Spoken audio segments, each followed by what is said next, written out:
बाएं बैठे थे। सैफ को कुरैश के वफद की आमद के बारे में बताया गया।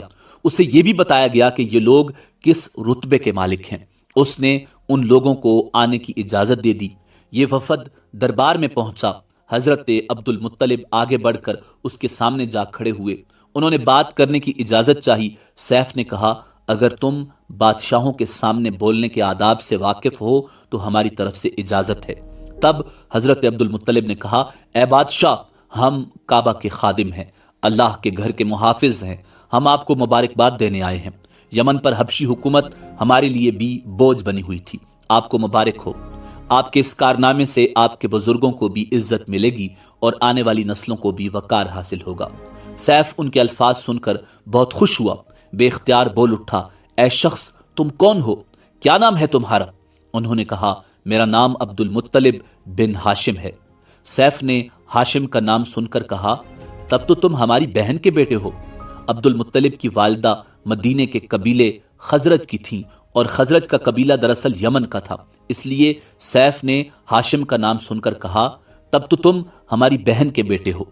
फिर उसने कहा, हम आप सबको खुशामदीद कहते हैं, आपके जज्बात की कदर करते हैं। उसके बाद कुरैश के वफद को सरकारी मेहमान खाने में ठहरा दिया गया। उनकी खूब खातर मदारत की गई, यहां तक कि 1 माह गुजर गया। 1 माह की मेहमान नवाजी के बाद सैफ ने उन्हें बुलाया। हजरत अब्दुल मुत्तलिब को अपने पास बुलाकर उसने कहा, ए अब्दुल मुत्तलिब, मैं अपने इल्म के पोशीदा राजों में से एक राज तुम्हें बता रहा हूं। तुम्हारे अलावा कोई और होता तो मैं हरगिज न बताता। तुम इस राज को उस वक्त तक राज ही रखना जब तक कि खुद अल्लाह ताला इस राज को जाहिर न फरमा दे। हमारे पास एक पोशीदा किताब है, वो पोशीदा राजों का एक खजाना है, हम दूसरों को उससे छुपा कर रखते हैं।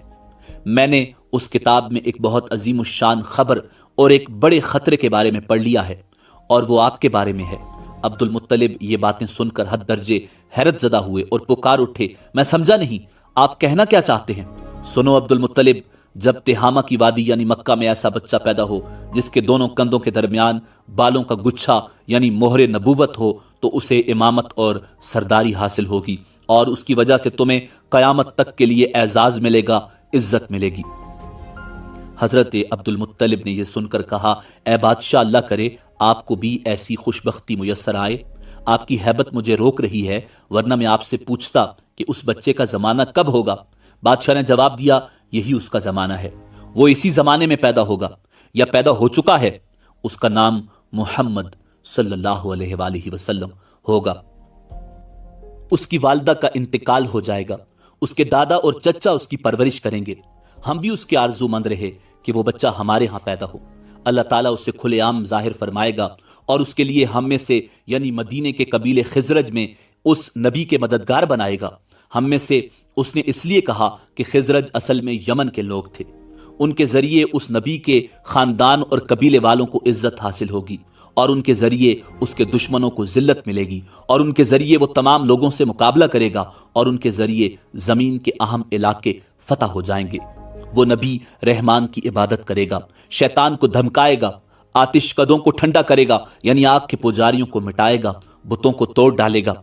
उसकी हर बात आखिरी फरमान होगी, उसके अहकामात इंसाफ वाले होंगे। वो नेक कामों का हुक्म देगा, खुद भी उन पर अमल करेगा, बुराइयों से रोकेगा, उनको मिटा डालेगा।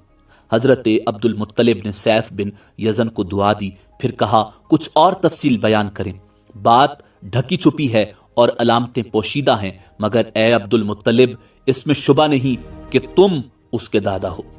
हजरत अब्दुल मुत्तलिब ये सुनकर फौरन सजदे में गिर गए और फिर सैफ ने उनसे कहा, अपना सर उठाओ ए अब्दुल मुत्तलिब, अपनी पेशानी ऊंची करो और मुझे बताओ जो कुछ मैंने तुमसे कहा, क्या तुमने इनमें से कोई अलामत अपने हाथ देखी है? इस पर हजरत अब्दुल मुत्तलिब ने कहा, हाँ, मेरा एक बेटा था, मैं उसे बहुत चाहता था। मैंने एक शरीफ और मुअज़्ज़िज़ लड़की आमना बिनते वहब अब्दी मन्नाफ से उसकी शादी कर दी। वो मेरी कौम के इंतहाई बाइज्जत खानदान से थी। उससे मेरे बेटे के यहाँ एक लड़का पैदा हुआ, मैंने उसका नाम मोहम्मद रखा। उस बच्चे का बाप और माँ दोनों फोत हो चुके हैं।